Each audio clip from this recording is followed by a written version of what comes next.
A mini split heat pump has filters, and if you've located your interior cassette in the kitchen, the filter is going to accumulate not only dust but greasy dust over the years.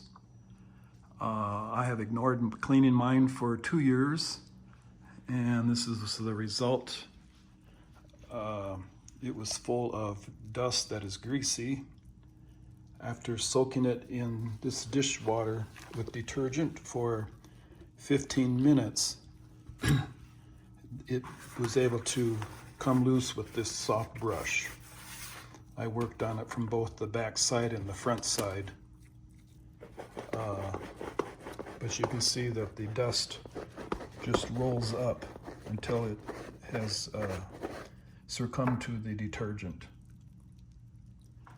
So this is hot water, and that helps with the detergent.